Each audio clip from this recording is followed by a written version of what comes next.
ಈಗ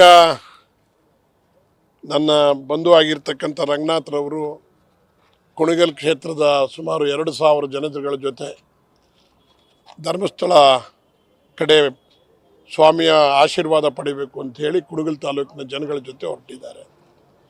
ಇವತ್ತು ಧರ್ಮಸ್ಥಳ ಒಂದು ಪವಿತ್ರವಾಗಿರ್ತಕ್ಕಂಥ ಸ್ಥಳ. ಅದರಲ್ಲೂ ಸಹಿತ ನಮ್ಮೆಲ್ಲ ಭಾಗಗಳಿಗೆ ಧರ್ಮಸ್ಥಳದ ಬೆಳಗ್ಗೆ ಎದ್ದರೆ ನಾವು ಎದ್ದೇಳು ಮಂಜುನಾಥ ಅಂತೇಳಿ ಮಂಜುನಾಥನಿಗೆ ಕೈ ಮುಗಿತಕ್ಕಂಥವ್ರು. ಇತ್ತೀಚಿನ ದಿನಗಳಲ್ಲಿ ಈ ಭಾರತೀಯ ಜನತಾ ಪಕ್ಷದವರು ಇದೊಂದು ಈ ಹಿಂದೂ ನಾವೆಲ್ಲ ಒಂದು ಹಿಂದೂ ಅಂದ್ಕೊಂಡು ಈ ರಾಜಕೀಯ ಬೇಳೆ ಬೇಯಿಸ್ಕೊಳ್ಳೋದಕ್ಕೆ ಇವತ್ತು ಧರ್ಮಸ್ಥಳದ ಕಡೆಗೆ ರಾಜಕೀಯ ಮಾಡ್ತಾ ಇದ್ದಾರೆ. ಇವತ್ತು ಏನಾದರೂ ಧರ್ಮಸ್ಥಳದ ವಿಚಾರ ಚರ್ಚೆಗೆ ಬರಬೇಕಾಗಿತ್ತು ಅಂತ ಹೇಳಿದರೆ ಭಾರತೀಯ ಜನತಾ ಪಕ್ಷದವರಿಂದ ಬಂತೆ ಹೊರತು ಇದು ಹಿಂದೆ ನಾವೆಲ್ಲ ತಿಳಿದ ಮಟ್ಟಿಗೆ ಅಲ್ಲಿ ಗಲಾಟೆಗಳು ನಡೀತಾ ಇರೋದು ಸೌಜನ್ಯ ಕೇಸ್ನಿಂದ. ಸೌಜನ್ಯ ಕೇಸ್ ಪ್ರಾರಂಭ ಆದ್ದೇ ಭಾರತೀಯ ಜನತಾ ಪಕ್ಷದ ಸರ್ಕಾರ ಅಸ್ತಿತ್ವದಲ್ಲಿದ್ದಾಗ.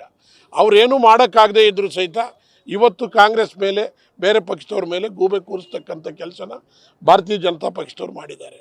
ಈಗ ಉದಾಹರಣೆಗೆ ಆ ಭಾಗದಲ್ಲಿರ್ತಕ್ಕಂಥವ್ರು ಯಾರ್ಯಾರು ಇದಕ್ಕೆಲ್ಲ ಕಾರಣಕರ್ತರಾಗಿದ್ದಾರೋ ಭಾರತೀಯ ಜನತಾ ಪಕ್ಷದ ಮತ್ತೊಂದು ಭಾಗ ಅವ್ರು ಯಾರೂ ಈಚೆ ಬರ್ತಾ ಇಲ್ಲ.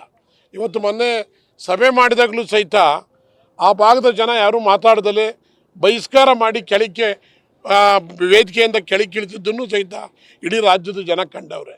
ಇವತ್ತೇನಾದರೂ ನಾವು ಹೊರಟಿರೋದು ಕಾಂಗ್ರೆಸ್ ಸರ್ಕಾರ ಹೊರಟಿರೋದು SIT ಮಾಡಿ ಸತ್ಯಾಂಶ ಈಚೆ ಬರಬೇಕು, ಏನು ನಡೀತಾ ಇದೆ ಇಲ್ಲಿ ಕದೀಮ್ರು ಯಾರಿದ್ದಾರೆ ಅವ್ರನ್ನ ಬಯಲಿಗೆ ಎಳಿಬೇಕು ಅಂತಕ್ಕಂಥ ಉದ್ದೇಶ ಮಾಡಿ ಇವತ್ತು SIT ಮಾಡಿರ್ತಕ್ಕಂಥದ್ದು. ಅದೆಲ್ಲ ಹೊರಗೆ ಬರ್ತದೆ. SIT ಅವರು ಕೂಲಂಕುಷವಾಗಿ ಭಾಳ ಪಾರದರ್ಶಕವಾಗಿ ತನಿಖೆ ಮಾಡ್ತಾ ಇದ್ದಾರೆ. ಸದ್ಯದಲ್ಲೇ ಆ ತನಿಖೆ ಈಚೆ ಮುಗಿದ ಮೇಲೆ ಯಾರು ಅದರ ಹಿಂದಿದ್ದಾರೆ ಅನ್ನೋದನ್ನು ಸತ್ಯಾಂಶ ಹೊರಗೆ ಬರ್ತದೆ, ಅವ್ರ ಮೇಲೆ ಕ್ರಮ ಆಗುತ್ತೆ ಅಂತಕ್ಕಂಥ ಮಾತನ್ನು ಈ ಸಂದರ್ಭದಲ್ಲಿ ಹೇಳಿ. ನ್ಯೂಸ್ ಫಸ್ಟ್ ನಿರ್ಭೀತಿಯಿಂದ ನಿಮ್ಮ ಪರವಾಗಿ.